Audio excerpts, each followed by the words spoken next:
Good morning. I'm just going to give you a quickie update. I've done a separate video that I'll post about Susie and how things went for her yesterday. I did that yesterday afternoon after I got out of the hospital. Just wanted to kind of give you a personal update, what's going on. I think right now I'm kind of surrendering to the moment. Not trying to push, just taking things step at a time. That may sound really fundamental and obvious, but for me, it's like survival. I need to do that, otherwise, I freak out. Anyway, just want to talk about making pizza last night with my neighbor Pietro. And I think I mentioned before, I said I provide the dough and the sauce and you bring the toppings. And I told them that I had Trader Joe's pizza sauce, Trader Joe's. And I read to him, or I texted him the ingredients, which is basically water, tomato paste, sugar, extra virgin olive oil, garlic powder, oregano, black pepper, onion powder, citric acid. And basically, Pietro said, "Do you have any tomato sauce?" I do. And he said, we don't put garlic in the pizza sauce. It isn't we as a family or my family tradition. That's like Italians. So I thought, well, I want the real deal. And I said, by the way, I know you like to use a little olive oil in the sauce and the pizza, which is no problem. I have Trader Joe's extra virgin olive oil. If you want something different, you have to bring it. He says, that's okay. I'll bring the real deal. So he brought a extra virgin olive oil from a little olive oil provider near his hometown. And it comes in a big can. It must have been like 2 or 3 liters, maybe more. But anyway, Pietro looked at my dough and kind of tested it for moisture content, and he felt that the dough was more moist than like what I guess his mom makes, which is what he calls the OG of pizza making in his family. And so he felt that a drier mozzarella would be the right fit. So we made 2 pizzas. I say we. I watched and did some filming, and I'll post those clips. Again, I'm not doing any editing, so I'll do it as a series, and they're all really short. But it was 2 pizzas. One was what he called a white pizza, and the other was a red. And I'm thinking, white, is that like cream sauce or whatever? No, it just didn't have red sauce on it. So the red one, he made a custom pizza sauce with the tomato sauce out of the can, like Hunt's, I think it was Hunt's tomato sauce. And he used about 4 ounces, put it in a bowl, added a little, what did he do? He had a little oregano, and the oregano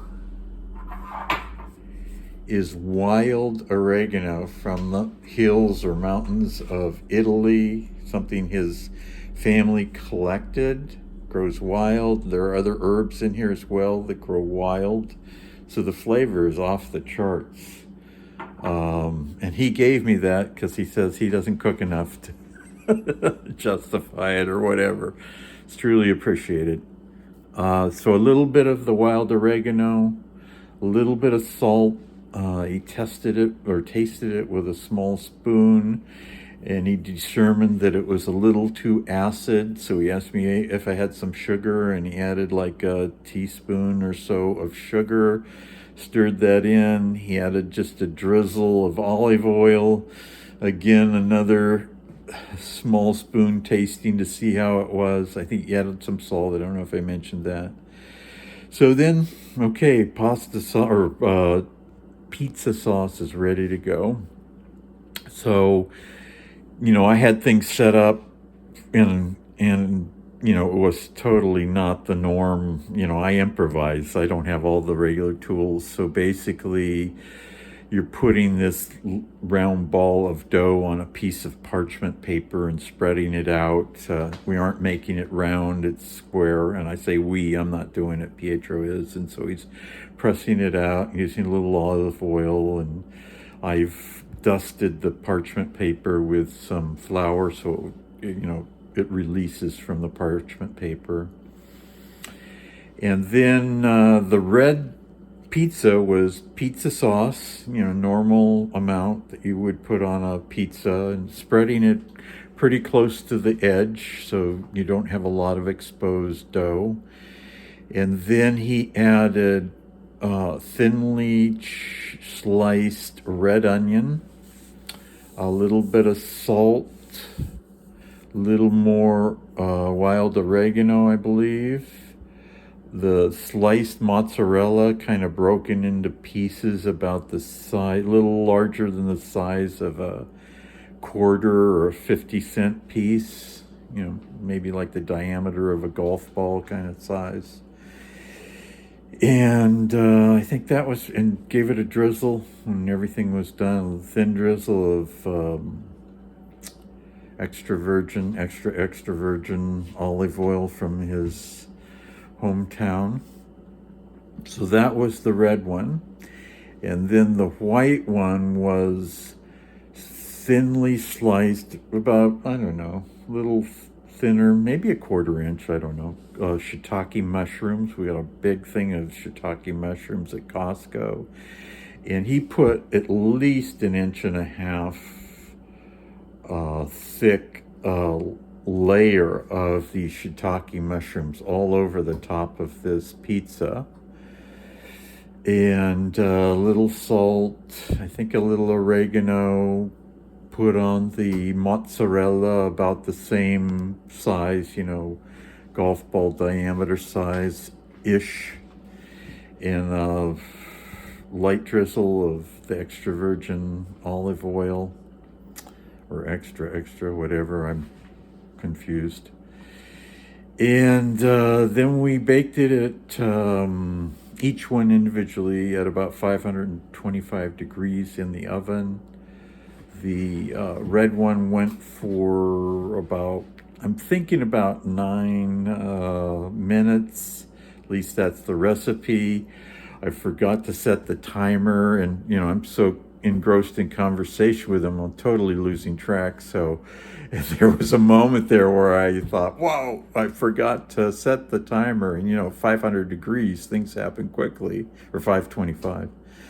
So we turned on the oven light, took a look at it. Pietro said, looks like it's doing okay. I said, usually what I do is broil the top for about 2 minutes at the end.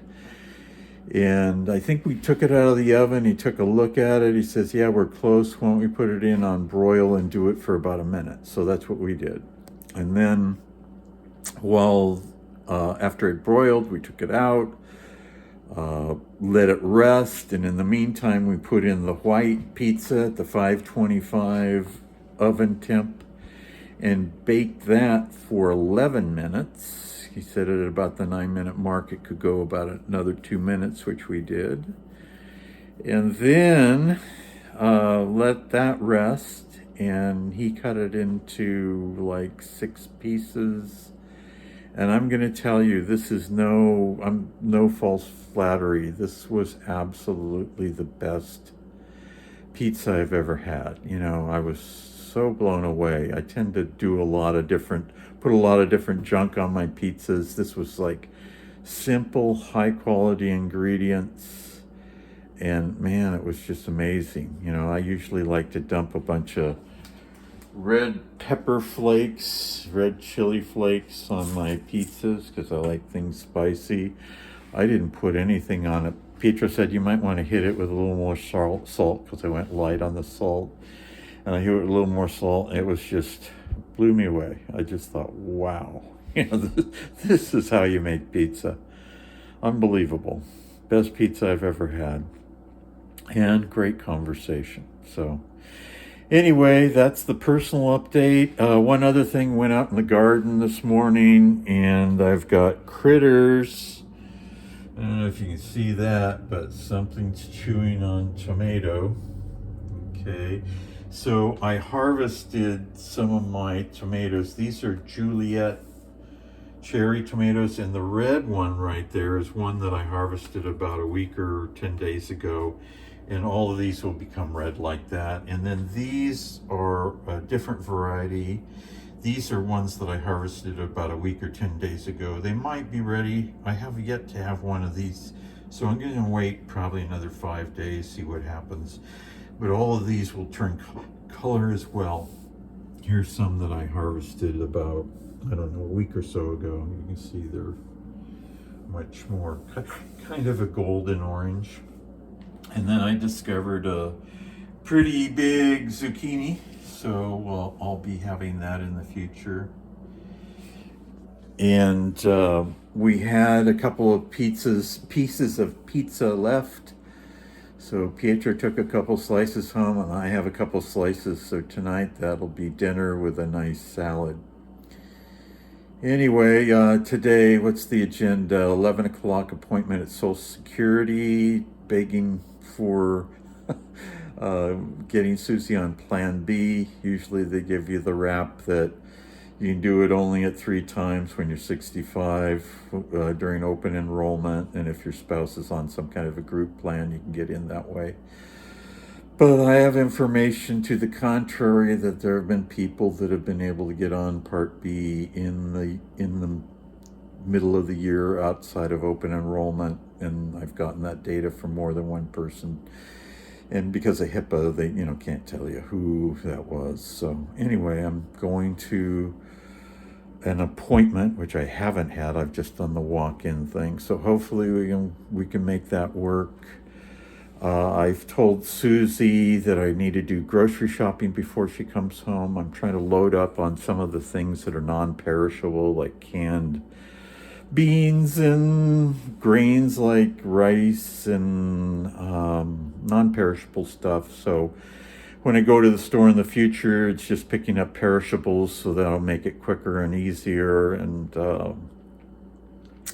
so I plan on doing that today. And Susie and I went over some stuff yesterday, but she gets kind of tired of talking about food. So we'll see. I plan on making her a lentil soup. Ordered some lentils online at Amazon, red lentils. The red lentils are more pricey than the green, and green are usually what I get at Trader Joe's. They don't have red there. But buying like 4 pounds of red lentils, I get a pretty good price on Amazon, so that's what I did this morning. Let's see what else. So I said yesterday there's a hiccup with the Amazon delivery of the wheelchair, which was supposed to come yesterday, which is Sunday, July 5th.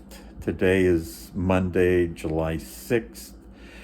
And now, when you order anything on Amazon, if you look at your pending orders, like when is it arriving, it'll say such and such, toothpaste arriving on Wednesday, But when they don't deliver and they have a problem, then they don't give you such a definitive statement. They say estimated delivery. So the estimated delivery of the wheelchair is Wednesday the 8th. And when I click on the link for this particular wheelchair, as if I was to order it today, it's telling me Saturday. If I ordered it today, it would deliver it on Saturday. So I'm just thinking it may be as long as Saturday, so I'm going to have to scramble a little bit today.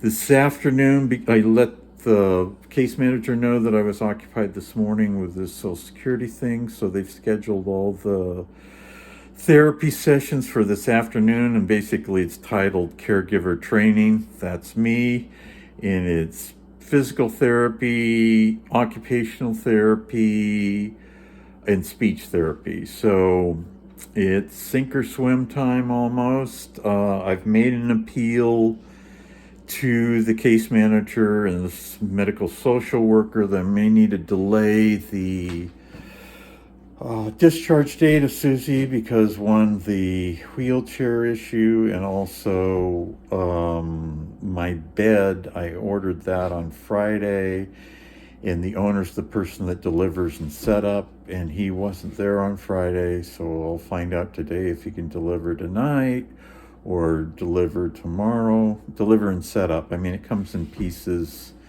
So I was concerned about being able to get the bed in the bedroom and all that. That they don't even need to know the doorway dimensions or any of that. So hopefully that works out. You know, hopefully worst case Tuesday evening. But anyway, I've made an appeal for flexibility and discharge. So hopefully that'll work out. And I mentioned on another video that I'm discovering through my personal experience of doing the caregiver activities at the hospital that having carpet in the bedroom where Susie's going to be is not a good idea. So I need to talk to my landlord and see if they'll work with me in terms of replacing that with, like, you know, the fake hardwood, you know, engineered floor kind of thing. So anyway, that's what I got for today. Did I show you? Yeah, I showed you the zucchini. I want to show you the zucchini. I showed you the tomatoes. So it's always a pleasure going out in the garden, and I can see stuff that I'd normally have done that is not done. You know, vines growing vertically that are now growing horizontally, and I'm trying to get them back upright. So anyway, it's a work in process. Got to surrender to the moment and just let go of things being quote unquote perfect. So love you guys. Appreciate all the support and being there for me and for Sue. And we'll be talking to you soon.